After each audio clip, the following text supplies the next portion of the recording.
అయ్యా నిన్న ఆత్మతో సత్యముతో నిన్ను ఆరాధించేదానికి ప్రభువా మాకు ఇచ్చిన ఈ భాగ్యమును బట్టి నీకు వందనాలు, స్తోత్రాలు అయ్యా, కృతజ్ఞతాస్తుతులు చెల్లిస్తున్నాం.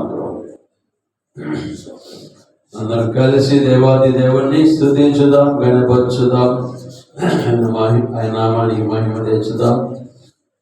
దావీదు వలనే నాట్యమాడి తండ్రిని స్తుతించెదము. దావీదు వలనే నాట్యమాడి తండ్రిని స్తుతించెదము. యేసయ్యా స్తోత్రములు, యేసయ్యా స్తోత్రములు, యేసయ్యా స్తోత్రములు, యేసయ్యా స్తోత్రములు. దావీదు వలనే నాట్యమాడి తండ్రిని స్తుతించెదము. దావీదు వలనే నాట్యమాడి తండ్రిని స్తుతించెదము. తంబురతోను సితారతోను తండ్రిని స్తుతించెదము. తంబురతోను సితారతోను తండ్రిని స్తుతించెదము. యేసయ్యా స్తోత్రములు, యేసయ్యా స్తోత్రములు, యేసయ్యా స్తోత్రములు, యేసయ్యా స్తోత్రములు. దావీదు వలనే నాట్యమాడి తండ్రిని స్తుతించెదము. దావీదు వలనే నాట్యమాడి తండ్రిని స్తుతించెదము. నష్టము కలిగిన నష్టము కలిగిన తండ్రిని స్తుతించెదము. నష్టము కలిగిన నష్టము కలిగిన తండ్రిని స్తుతించెదము. యేసయ్యా స్తోత్రములు, యేసయ్యా స్తోత్రములు, యేసయ్యా స్తోత్రములు, యేసయ్యా స్తోత్రములు.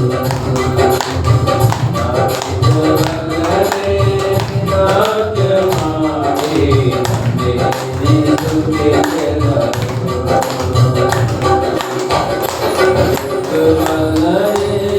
నాట్యమాడి తండ్రిని స్తుతించెదము. పరిశుద్ధ రక్తముతో పాపము కడిగిన తండ్రిని స్తుతించెదము. పాపము కడిగిన తండ్రిని స్తుతించెదము. యేసయ్యా స్తోత్రములు, యేసయ్యా స్తోత్రములు, యేసయ్యా స్తోత్రములు, యేసయ్యా స్తోత్రములు.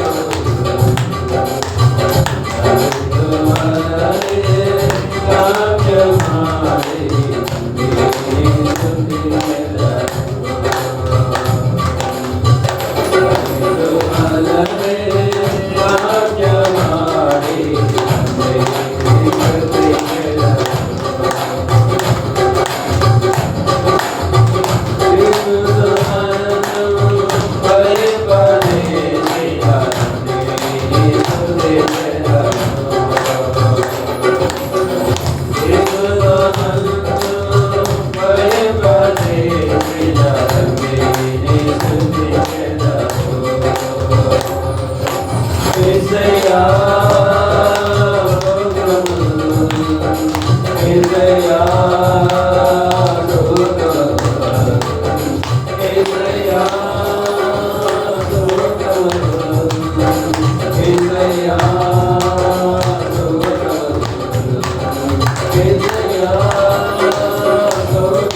సమయానికి వందనాలు స్తోత్రములు ప్రభా. రక్షకుడా విమోచకుడా యేసయ్యా నీకే స్తోత్రములు ప్రభా. యేసయ్యా యేసయ్యా నీకే స్తోత్రములు స్తోత్రములు స్తోత్రములు స్తోత్రములు తండ్రి. యేసయ్యా స్తోత్రములు యేసయ్యా స్తోత్రములు యేసయ్యా స్తోత్రములు యేసయ్యా స్తోత్రములు. దావీదు వలనే నాట్యమాడి తండ్రిని స్తుతించెదము. దావీదు వలనే నాట్యమాడి తండ్రిని స్తుతించెదము. స్తోత్రములు తండ్రి. మహోన్నతుడైన దేవా స్తోత్రం. భూమి ఆకాశములను కలుగజేసిన మహోన్నతుడైన దేవా నీకే స్తోత్రం. పరిశుద్ధ తండ్రి నీకే స్తోత్రములు ప్రభువా. సర్వ అధికారములు కలిగిన దేవుడా నీకే స్తుతి స్తోత్రం. అయ్యా కృతజ్ఞతాస్తుతులు చెల్లిస్తున్నాయి. స్తుతి ఆరాధన యేసయ్య పరిశుద్ధ దివ్యనామములు సమర్పిస్తున్నాము తండ్రి. ఆమేన్ ఆమేన్ ఆమేన్. హల్లెలూయా హల్లెలూయా హల్లెలూయా. ప్రభు నామానికి మహిమ కలుగును గాక. అందరం కూర్చుందాం.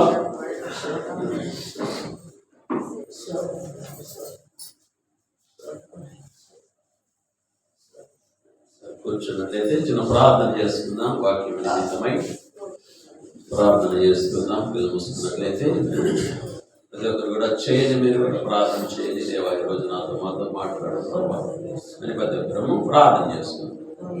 పరిశుద్ధుడ గొప్ప దేవా జీవముగల తండ్రి, మహోన్నతుడవైన మా ప్రియ పరలోకపు తండ్రి, వందనాలయ్యా, స్తుతులు స్తోత్రాలు అయ్యా, కృతజ్ఞతాస్తుతులు చెల్లిస్తున్నాం ప్రభా. గొప్ప దేవుడు, ఎంతవరకు దేవా అయ్యా అయ్యా అన్ని విషయములలో ప్రభా అయ్యా జాగ్రత్త లేకుండా అజాగ్రత్తగా ప్రవర్తించేవాడు చచ్చున్నావు ప్రభా. అన్ని విషయాల్లో ప్రభా జాగ్రత్త కలిగి భక్తి చేయనట్లుగా ప్రభా ప్రతి ఒక్కరికి నాయన అయ్యా నీ కృప అనుగ్రహించమని ప్రార్థన చేస్తున్నాం. ఇదిగో నాయన ఈ యొక్క సమయాన్ని కూడా నాతో మాతో మీరు మాట్లాడండి ప్రభా. నన్ను బలపరచు అయ్యా, కూడి ఉన్న బిడ్డలందరినీ కూడా అయ్యా బలపరిచి స్థిరపరచమని వేడుకుంటూ ఉన్నాం ప్రభా. అయ్యా పరిశుద్ధాత్మ దేవుడా, పరిశుద్ధాత్మ దేవుడా నాలోనికి రండి, మాలోనికి రండి ప్రభా. సహాయము దయచేసి ప్రభా నీ నామానికి మహిమనిచ్చు. పరిశుద్ధాత్మ దేవుడా అయ్యా మేమైతే వంటి వారు వంటి వారు ఎందుకు పనికి రానటువంటి వారు స్వామి నీ ఆత్మ కార్యములు జరిపించుకో. ఈ ఆత్మ ద్వారా ప్రభా మీరు మాట్లాడండి. మీరు రోయించినటువంటి జీవ గ్రంథములు మాటల ద్వారా ప్రభా మీరు మాట్లాడి ప్రభా నాతో మాతో మా అందరితో మాట్లాడండి. సహాయం వినగలిగిన చెవులు పది బిడ్డకి అనుగ్రహించి, శ్రద్ధ కలిగి ఆశ కలిగి వినున్నట్టుగా కృప చూపం యేసు నామములో అడిగి వేడుకుంటున్నాము. ఆమేన్ ఆమేన్ ఆమేన్. హల్లెలూయా. అందరం చెప్తాం, అందరం చెప్తాం హల్లెలూయా. దేవుని నామానికి మహిమ కలుగును గాక. దేవుడు ఇచ్చిన మంచి సమయంలో మనం వచ్చి ఉన్నాం. సామెతల గ్రంథంలో కొన్ని మాటలు మనం చదువుకుందాం. సామెతల గ్రంథం 10వ అధ్యాయము 4వ వచనాన్ని మనము చదువుకుందాం. బద్ధకముగా పనిచేయువాడు దరిద్రుడగును, శ్రద్ధ గలవాడు ఐశ్వర్యవంతుడగును. హల్లెలూయా. ప్రభు నామానికి మహిమ కలుగును గాక. ఇక్కడ సొలొమోను ద్వారా రాయించినటువంటి మాటలు అందరూ కూడా జాగ్రత్తగా ఇద్దాం. బద్ధకముగా పని చేయువాడు దరిద్రుడవుతాడు.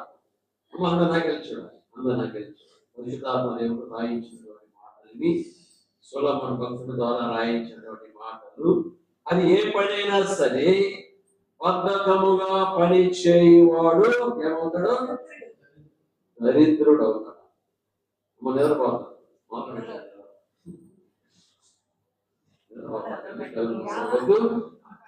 బద్ధకముగా పని చేయవాడు దరిద్రుడు అవుతాడంట. అది ఏ పని అయినా సరే గమనించండి, మనకి దేవుడు ఈ లోకములో ప్రతి మానవుడికి ఒక పనిని కల్పించాడు. పని లేకపోతే దేనికి పనికి రాదు. ప్రతి ఒక్కరికి ఒక పని లేకపోతే మానవుడు ఏమైపోతాడంటే చెడిపోతాడు. అందుకని ఎవని వాని సామర్థ్యమును బట్టి ప్రతి మనుష్యుడికి ఒక పనిని నిర్మించాడు దేవుడు.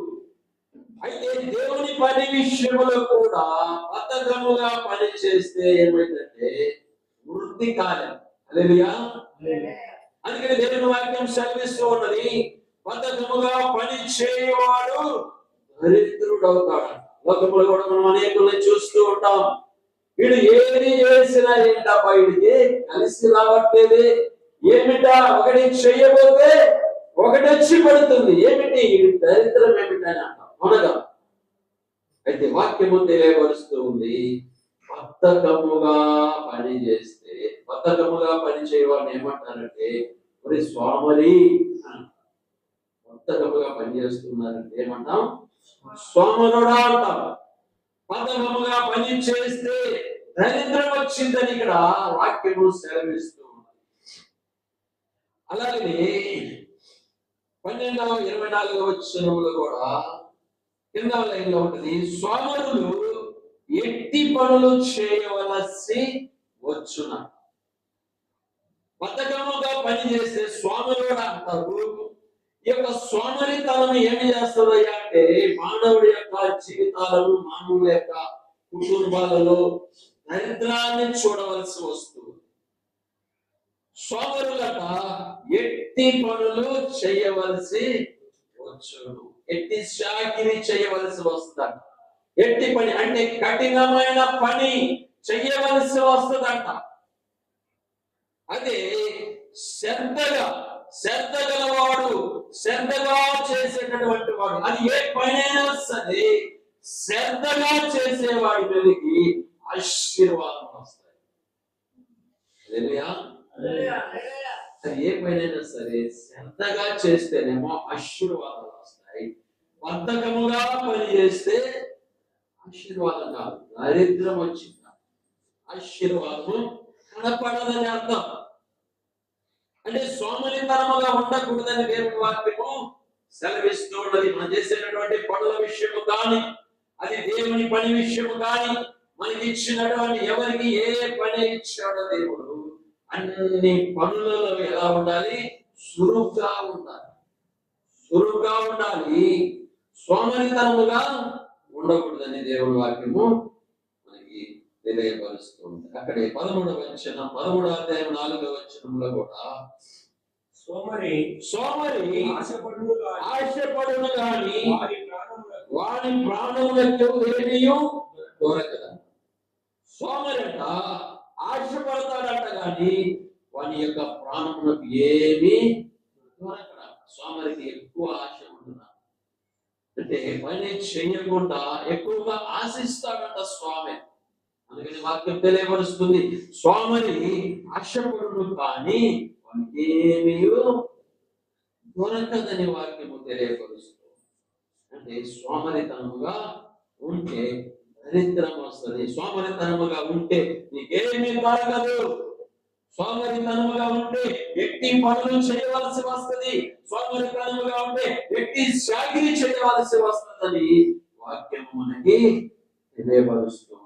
అలాగనే 19వ కీర్తన 15వ వచనంలో కూడా సామెతలలోని 19వ సామెతల గ్రంథం 15వ వచనంలో కూడా చూసినట్లయితే సోమరితనము గాఢ నిద్రలో పడవేయించాలి. గమనించండి, సోమరితనం అంట గాఢ నిద్రలో పడవేస్తున్నారు. అంటే ఎక్కువగా నిద్రలోనికి తీసుకువెళ్తా ఉంటుందట సోమరితనం. గమనించుదాం, సోమరితనము గాఢ నిద్రలోనికి తీసుకువెళ్తుందని దేవుని వాక్యము సోమరులుగా ఉండకూడదు, బద్ధకముగా ఉండకూడదు. శ్రద్ధ కలిగిన వారమై ఉండాలి. శ్రద్ధ అది ఏ పని అయినా సరే శ్రద్ధ కలిగి ఉండాలంట. మనకిచ్చిన ఏ పని అయినా సరే శ్రద్ధ కలిగి చేస్తే ఆశీర్వాదాలను మనము చూస్తాం. దేవుని వాక్యం తెలియపరుస్తూ ఉన్నది. ఇంకా 21వ అధ్యాయం 25వ వచనంలో కూడా చూసినట్లయితే అక్కడ కూడా సోమరివాడి గురించి ఉన్నది. సోమరివాడి చేతులు పని చేయనున్నవు. పని చెయ్యాలా ఏమంటున్నాయి? సోమరివాడి చేతులంట పని చేయడానికి చేతులు ముందుకు రావాలి. గమనించుదా, ఇవన్నీ దేవుని మాటలు, దేవుడు రాయించినటువంటి మాటలు. సోమరివాడి చేతులంట పని చేయడానికి ఇష్టపడవంట, ముందుకు రావంట. మరి అటువంటి అప్పుడు దరిద్రము వస్తుంది. ఈ పని చేయాలన్నా శ్రద్ధగా చేయాలని దేవుని వాక్యంలోకి తెలియపరుస్తుంది. ఏ పని అయినా సరే శ్రద్ధ కలిగి చేస్తే నీ మీదకి ఆశీర్వాదాలు దేవుడు పంపిస్తాడు. 10 మంది కన్యకలు ఉన్నారు. 10 మంది కన్యకలు, వారిలో 5గురు బుద్ధి కలిగిన కన్యకలు, 5గురు బుద్ధి లేని కన్యకలు. ఇదిగో పెళ్లి కుమారుడు రాబోతున్నాడని, ఆయనని ఎదుర్కోవాలని 10 మంది వెళ్ళారు ఆ ఇల్లుకి. 10 మంది వెళ్ళినప్పుడు 5గురేమో సమృద్ధిగా నూనెని తీసుకునేది. మనకి 5గురు సమృద్ధిగా నూనెను తీసుకుని వెళ్ళారు. 5గురేమో నిర్లక్ష్యముగా ఆ మట్టిన నూనె కొద్దిగా నూనె తీసుకుని, అంటే జాగ్రత్త పడినటువంటి వాడేమో సమృద్ధిగా నూనెని తెల్లవారుదులు ఈ దివిటీలు ఆరిపోకుండా జాగ్రత్తగా నూనె కావలసినంత తీసుకొని వెళ్ళారు 5గురు బుద్ధి కలిగిన వారు. మిగతా 5గురు ఏం చేశారంటే బద్ధకముగాను, నిర్లక్ష్యముగాను, సోమరితనముగాను బుద్ధిగా నూనె తీసుకెళ్లారు. వాళ్ళందరూ కూడా ఎదురు చూస్తున్నారు. పెళ్లి కుమారుడు రాబోతున్నాడు, పెళ్లి కుమారుడు వస్తాడని అందరూ కూడా ఎదురు చూస్తున్నాడు. పెళ్లి కుమారుడు లేట్ చేస్తూ ఉండగా అందరూ ఏమైనారంటే నిద్రపోయారు. వీళ్ళందరూ నిద్రపోయినప్పుడు ఒక స్వరం వినపడ్డదంట. ఇదిగో పెళ్లి కుమారుడు వచ్చేసాడు. ఇది ఒక స్వరం వినపడినప్పుడు అందరూ లేచారు. అందరూ లేచారు. ఈ బుద్ధి కలిగినటువంటి వారి దగ్గర ఏముంది? నూనె సమృద్ధిగా ఉంది. కానీ తెలుసుకున్నారు, సిద్ధపడ్డారు, జాగ్రత్త పడ్డారు. తెల్లవారిలాగా ఉండాలని ఎంత నూనె కావాలనేది వాళ్ళు తెలుసుకున్నారు, సమకూర్చుకున్నారు. కాబట్టి వాళ్ళ దివిటీలలో ఆ దివిటీగా ఆరిపోకుండా ఆ నూనెను ఆరిపోకుండా పోసుకుంటూ ఉన్నారు. బుద్ధి లేనటువంటి వారు నిర్లక్ష్యముగా ఉన్నారు కాబట్టి, శ్రద్ధ లేకుండా ఉన్నారు కాబట్టి వాళ్ళ దీపాలు ఆరిపోయినాయి అంట.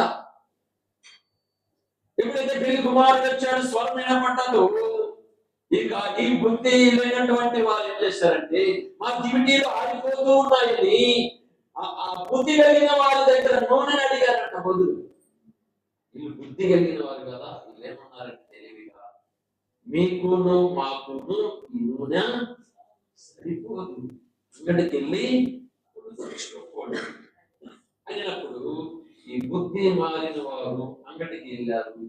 వెళ్ళగానే పెళ్లి కుమారుడు వచ్చాడు. పెళ్లి కుమారుడితో పాటు ఈ దివిటీలు చక్కగా ఎవరైతే దివిటీలు వెలుగుతున్నాయో సమృద్ధిగా నూనె ఎవరి కాలంలో వాళ్ళ మనకి లోనికి వాడు అంగటికి వెళ్ళి ఆ నూనెని కొనుక్కొని వచ్చేసరికల్లా తలుపు వేయబడ్డది. ఇక అవకాశం లేదు లోనికి వెళ్ళటానికి. తలుపు తట్టుచు ఉన్నారు. ఇక వారికి అవకాశమే లేదు. గమనించుదా, అంటే అశ్రద్ధత వలలో పనిచేస్తుంది. వాళ్ళలో ఏం పనిచేస్తుంది? అశ్రద్ధత, సోమరితనము, బద్ధకం పనిచేస్తాం. అందుకని వారు పెళ్లి కుమారునితో లోనికి పోలేకపోయారు. మనం భక్తి జీవితంలో కానీ పని జీవితంలో కానీ ఇదిగో బద్ధకముగా ఉన్నామనుకోండి, ఏమొస్తుంది?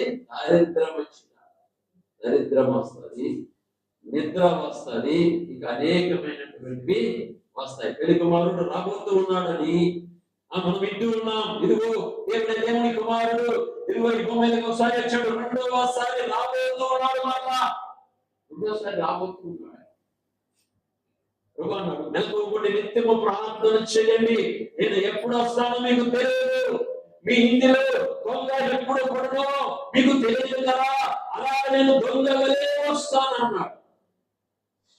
అంటే మనం మెలకువగా నిత్యము పరిశుద్ధత కలిగి ఉండాలని, నిత్యం ప్రతి రోజు ప్రతి క్షణము ప్రతి పూట ప్రతి కాలమున మనము నిత్యము యథార్థవంతులుగా ఉండాలని, పరిశుద్ధత కలిగి ఉండాలని, మనలో వాక్యమై ఉన్నటువంటి ఆ యొక్క నూనె ఎప్పుడూ ఉండాలని, మన ఆత్మ దీపము ఆరిపోకుండా చక్కగా వెలుగుతూ ఉండాలని దేవుడి ఉద్దేశం.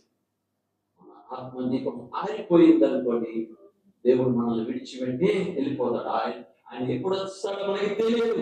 ఆయన అకస్మాత్తుగా వచ్చాడు అనుకోండి, రెప్పపాటులో ఆయన బిడ్డలందరినీ తీసుకుని వెళ్ళిపోతాడు. రెప్పపాటులో జరిగిపోతాడు. సమాధుల్లో నిద్రపోతున్న వారైనా సరే, సమాధుల్లో నిద్రపోతున్న పరిశుద్ధుల వరకే లేపబడతారు.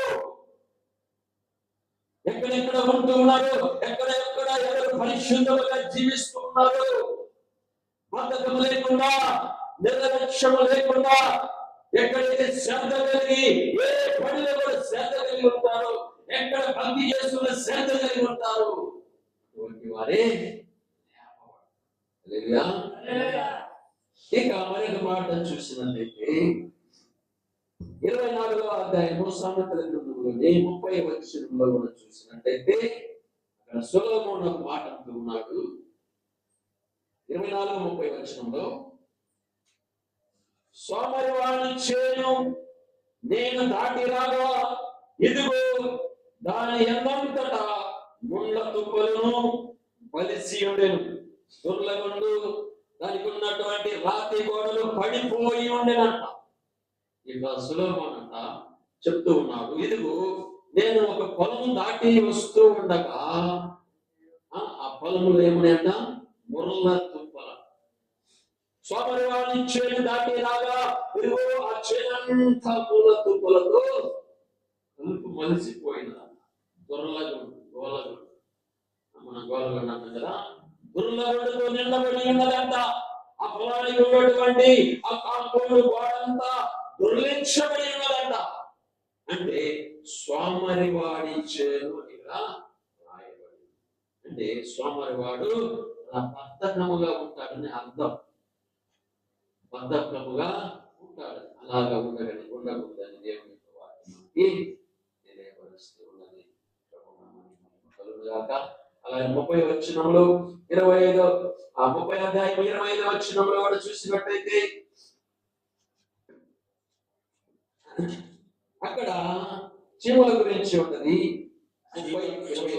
చీమలు బలములేని జీవులు అయినను అవి వేసవిలో తమ ఆహారమును సిద్ధపరచుకుంటారు. చీమలట బలము లేని జీవులు, చీమలు బలము లేని జీవులు అయినను అవి వేసవిలో తమ ఆహారమును సిద్ధపరచుకుంటాయి. బలము లేని చీమలు ఎంత చాలా చిన్న చీమలు ఎప్పుడన్నా నిద్రపోవడం చూసారా?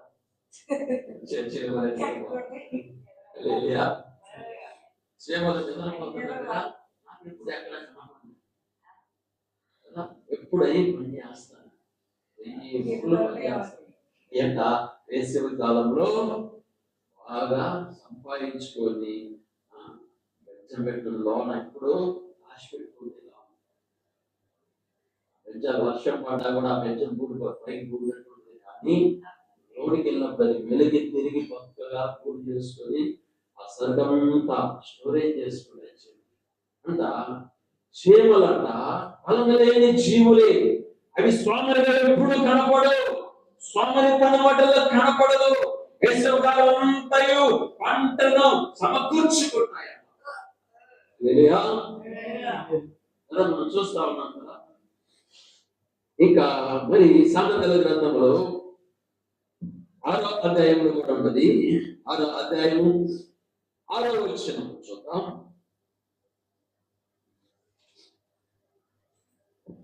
సామెతల గ్రంథంలోనే 6వ అధ్యాయం సోమరి చీమల యొద్దకు చీమల యొద్దకు వెళ్ళము. వాటి నడతలు వాటి కనిపెట్టి నడతలు కనిపెట్టి జ్ఞానము జ్ఞానము తెచ్చుకొనము. వాటికి వాటికి న్యాయాధిపతి లేకుండాను, పై విచారణకర్త విచారణకర్త లేకుండాను, అధిపతి లేకుండాను అధిపతి లేకుండాను, అవి వేసవి కాలము అవి వేసవ కాలమందు ఆహారము ఆహారము సిద్ధపరచుకొనును. కోతకాలము కోతకాలమందు ధాన్యము కూర్చుని ధాన్యము కూర్చుకొనును.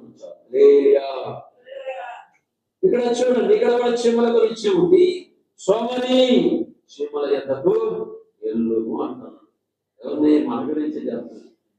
ఎవరైతే సోమరిగా ఉంటారో వారితో దేవుడు అంటూ ఉన్నాడు, పరిశుద్ధాత్మ దేవుడు తెలియపరుస్తున్నాడు, సోమరి చీమల యొద్దకు వెళ్ళుము. సోమరి చీమల యొద్దకు వెళ్ళము, వాటి నడతలు కనిపెట్టి జ్ఞానము తెచ్చుకొను అంటున్నాడు. ఈ నడిచే నడకలను కనిపెట్టి జ్ఞానము తెచ్చుకో అంటున్నాడు. వాటికి న్యాయాధిపతి లేకున్నాను, న్యాయాధిపతి లేని వాటికి మనకైతే ఉన్నారు. వాటికి న్యాయాధిపతి లేకున్నాను, పై విచారణకర్త లేకున్నాను, అధిపతి లేకున్నాను, అవి వేసవి కాలమందు ఆహారమును సిద్ధపరచుకుంటాయి. అయితే కోతకాలమందు ధాన్యమును కూర్చుకుంటాయి. కోతకాలమందు ధాన్యమును కూర్చుకుంటాయి అంటే ఇదిగో సోమరిగా ఉండేటటువంటి వారికి దేవుని యొక్క వాక్యం సెలవిస్తుంది. సోమరి చీమల యొద్దకు వెళ్ళి వాటి నడకలను చూసి నీవు జ్ఞానము తెచ్చుకో, బద్ధకముగా ఉండవద్దు అని వాక్యం సెలవిస్తుంది. బద్ధకముగా ఉంటే ఏమైందంటే సోమరితనం వచ్చింది. సోమరితనం వలన ఏమైందంటే దారిద్ర్యం వచ్చింది. దరిద్రం వలన ఏమొచ్చిందంటే భక్తి కూడా చేయలేదు, భక్తిలో కూడా ఎదగలేదు. దరిద్రం అంటే సాతానుడు, దోపిడిగాడు, సాతానుడు, దుష్టుడు. వాడు వచ్చాడంటే భక్తి కూడా సరిగా చెయ్యలేము, చెయ్యనివాడు వాడు. అందుకని బద్ధకముగా ఉండకూడదు. గమనించుదాం. మరొక వచనం అక్కడే చూసినట్టే 9వ వచనం నుండి కూడా చదువుకుందాం. సోమరి ఎందాక నీవు పడుకుందు, ఇప్పుడు నిద్ర లేచెదవు, కొంచెము నిద్రించెదనని, కొంచెము కునికెదనని, కొంచెము సేపు చేతులు ముడుచుకొని పరుండెదనని నీవు అనుచుందువు. అందుచేత దోపిడిగాడు వచ్చినట్టు దారిద్ర్యము నీ యొద్దకు వచ్చును, వచ్చినట్టు లేమి నీ యొద్దకు వచ్చును. గమనించండి, ఇవన్నీ కూడా మన యొక్క జీవితాలలో మనం చూస్తూ ఉన్నాం. సోమరి ఎందాక నీవు వండుకొని ఎందువు, ఎప్పుడు నిద్ర లేచెదవు, ఇంకొంచెము నిద్రించదనని, కొంచెము కునికెదనని, కొంచెం సేపు చేతులు ముడుచుకునేదనని, వరుండదనని నీవు అనుచుందు. అందుచేత దోపిడిగాడు వచ్చినట్టు దరిద్రం వస్తుంది. గమనించుదా, మనం ఉదయాన్నే దేవుడు మెలకు ఇస్తాడు. గమనించండి, దేవుడు 4ంటికి కానీ 5ంటికి కానీ కటికను మెలకు ఇస్తాడు. ఏం చేస్తామంటే లేకవలేదనుకోండి, ఏమంటే లేస్తేనేమో చక్కగా ప్రార్థన చేసుకుంటాం, చక్కగా అన్ని విషయాలు చేసుకుని కొద్దిగా అది లెగవచ్చులే అని కొద్దిగా నిర్లక్ష్యం చేసామనుకోండి, ఇక లేలేమో, ఇంకా ప్రార్థన కూడా చేయలేదు. అంటే దోపిడిగాడు వస్తాడు, సాతానుడు అటాక్ అవుతాడు. దేవుడు నిన్ను ఎక్కడగా ఉదయకాలమే లేపుతాడు, నేను నీకు మెలకువనిస్తాడు. మెలకు వచ్చినప్పుడు చక్క లేచి కాలు చేతులు మొహం కడుక్కొని ప్రార్థన చేసుకుంటే చాలా బాగుంటుంది. దరిద్రం వైపు సాతానుడు రాడు. ఎప్పుడైతే మెలకు ఇచ్చినప్పుడు ఆ లెగవచ్చులే, అంతటముగా లెగవచ్చులే అన్నట్టుగా నిర్లక్ష్యం చేసామనుకో, ఏమైందంటే దుష్టుడు మన మీదకి వచ్చేస్తాడు. బద్ధకాన్ని చూపించామంటే దుష్టుడు వస్తాడు. దుష్టుడు ఏం చేస్తాడు? నిద్రని కాసేపు ఉందాం అంటూ ఆ వ్యక్తిని ముందుగా లెగవనివ్వడు. ఆ రోజు ప్రార్థన కూడా సరిగా చేయనివ్వడు. ఆయుధదారుడు వచ్చినట్లుగా ఈ మీదకి దారిద్ర్యం వచ్చిందట, లేమి వచ్చిందట. అందుకని వాక్యం సెలవిస్తుంది, నువ్వు బద్ధకముగా పని చేయకూడదు.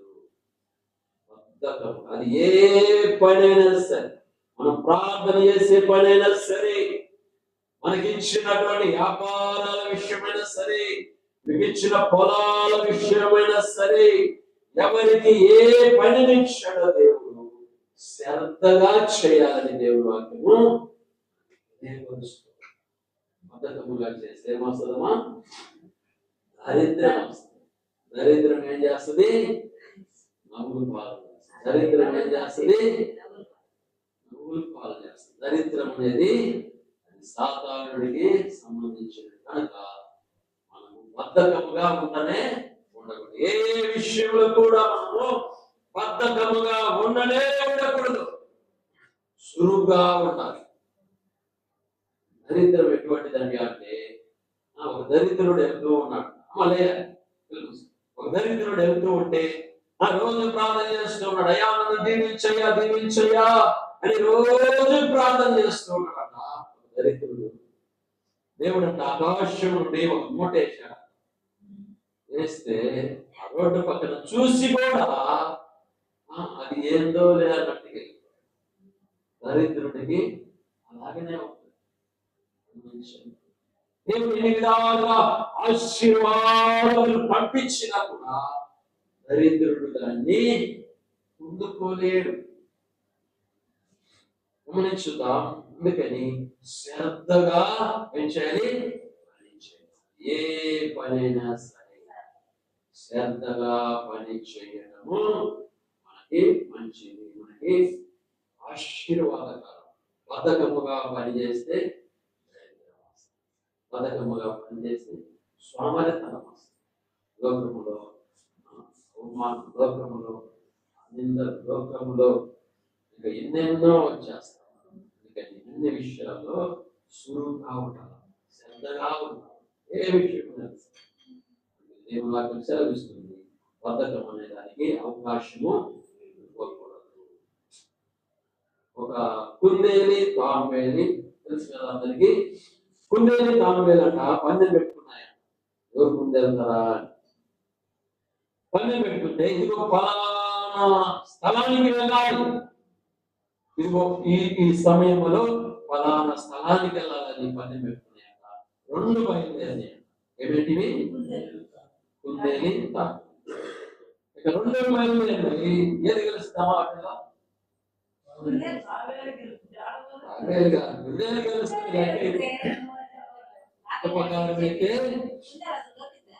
ప్రకారం కుందేలే గెలిచింది. అయితే ఏం జరిగిందంటే అక్కడ రెండు ఇక బయలుదేరినాయి. చాలా దూరం పోయినాక కుందేలు పరిగెత్తి అనుకొచ్చి చెట్టు కింద ఆగిందంట. ఆగి ఈ తాంబేలు ఎప్పుడు వస్తుందోలే అని చెట్టు కింద కూర్చోగా కునుకుడు వచ్చింది, నిద్రపోయింది. ఈ తాంబేలుని సరే పోయిన కానీ పోదామని పోతూ ఉంటే కుందేలు కనపడి నిద్రపోతున్నాను. ఇదే ఛాన్స్ అనుకున్నది. దాన్ని గమ్యానికి గెలిచింది. అలాగే ఇక్కడ కూడా వాక్యంలో కూడా నిర్లక్ష్యం మన భక్తి జీవితంలో కూడా ఎప్పుడు వస్తాడో ఆయన అన్నట్టుగా ఉన్నది. రోజు పొరపాటు ఉన్నాను, నేను వస్తున్నా, త్వరగా వస్తున్నాను అని వాక్యం తెలియపరుస్తూ ఉన్నది. ఎప్పుడు వస్తాడో చెప్పలేదు. ఆయన వచ్చే సమయంలో మనము అజాగ్రత్తగా ఉన్నామనుకోండి, ఇక్కడనే విడవబడిపోతాం. నిర్లక్ష్యంగా ఉన్నామనుకోండి, ఇక్కడే విడిచిపెట్టుకోవాలి. నిర్లక్ష్యం ఏమైందంటే మనలో ఆత్మదీపము ఎలగదు, చల్లారిపోయింది, చచ్చిపోయినటువంటి స్థితి కలిగి ఉంటది. కాబట్టి అటువంటి వారందరూ విడవబడుతూ ఉంటారు. అందుకని వాక్యం తెలియపరుస్తుంది. మరొక వాక్యం చివరిగా చూసుకున్నాం. సామెతల గ్రంథంలో 19:16 ఇందాక చదువుకున్నాం. ఆజ్ఞను కైకొన్నవాడు, తన్ను కాపాడుకున్నవాడు, తన ప్రవర్తన విషయమై అజాగ్రత్తగా ఉన్నవాడు చచ్చును.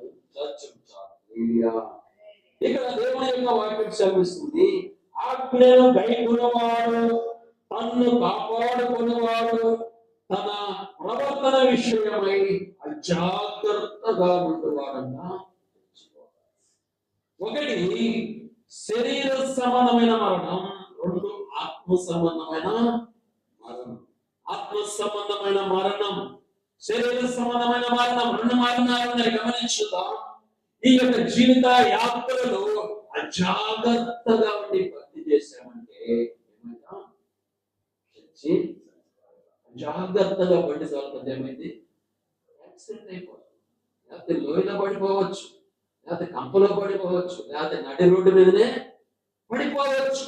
అజాగ్రత్తగా ఉంది. భక్తి విషయంలో కూడా అజాగ్రత్తగా ఉండకూడదు. అజాగ్రత్తగా ఉంటే ఏమైందండి, ఆత్మీయతలో చనిపోతాడండి.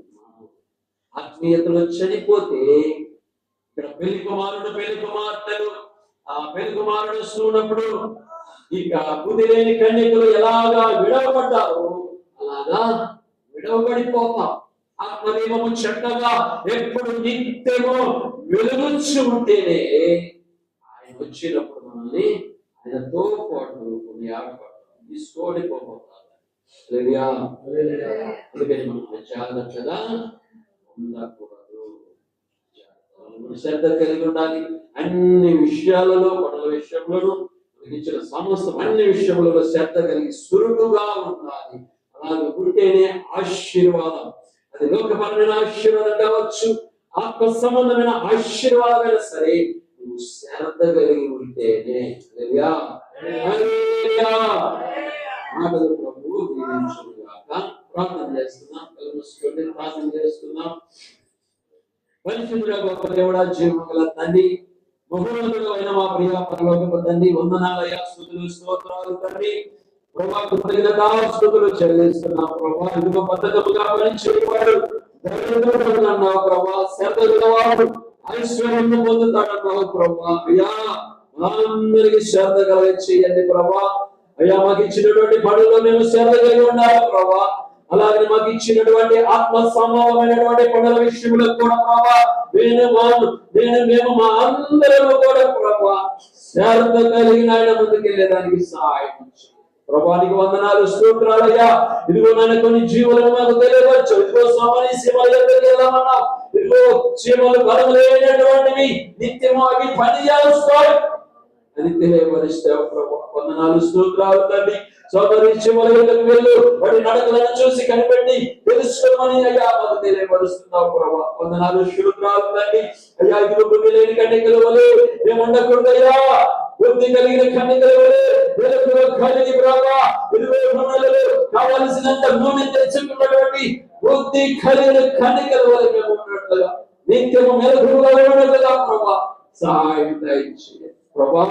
మమ్మల్ందరినీ జ్ఞాపకం చేసుకో ప్రభా. అయ్యా మమ్మల్ందరినీ బలపరచు ప్రభా.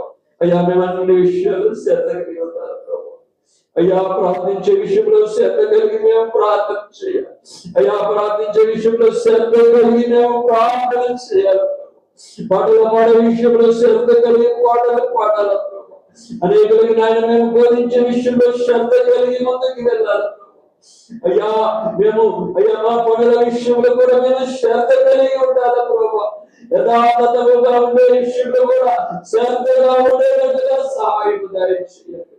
అన్ని విషయములలో ప్రభా మాకు ఇచ్చిన సమస్తములు మేము శ్రద్ధ చూపిస్తూ ముందుకు వెళ్ళాలని కోరుకుంటున్నాం ప్రభా. అయ్యా వందనాలు స్తోత్రం తండ్రి. మీరు వచ్చే నాటికి ప్రభా మేము ప్రతి రోజు కూడా ప్రభా ఆత్మీయతలో శ్రద్ధ, శరీర సంబంధమైన పనులలో కూడా శ్రద్ధ కలిగి మేము జీవించినట్లుగా ప్రభా సహాయం. అయ్యా మేము సోమరులుగా ఉండకూడదు. అయ్యా మేము బద్ధకముగా ఉండకూడదు. శోభరితనం దరిద్రతను తీసుకొస్తున్నారు. శ్రద్ధ కలిగి చేసే వాటి ఆశీర్వాదాలు వస్తాయి. ఇదిగో సౌరవాణి చేయని దాని కనుక ఆ చేలంతయు దుర్లగొట్టుతో కంపలతో నింపబడి ఉన్నాయని తెలియవచ్చు. ఆ యొక్క పొలానికి ఉన్న కంచె గోడ కూడా కూలిపోయి ఉన్నదని తెలియవచ్చు. అయ్యా మేము సోమరిగా ఉండకూడదు. ప్రతి విషయంలో నాయన శ్రద్ధ కలిగి మీ యొక్క భక్తులు కలిగిన ఆయన తండ్రి నీ యొక్క ఆజ్ఞలను మేము శ్రద్ధగా అనుసరించి నడుచుకునే వాక్యం అందరికీ సహాయం చేయండి. ప్రభుని నామానికి మహిమ తెచ్చుకోండి. యేసయ్య పరిశుద్ధ దివ్య నామములో ప్రార్థించండి వేడుకుంటున్నాము. ఆమేన్.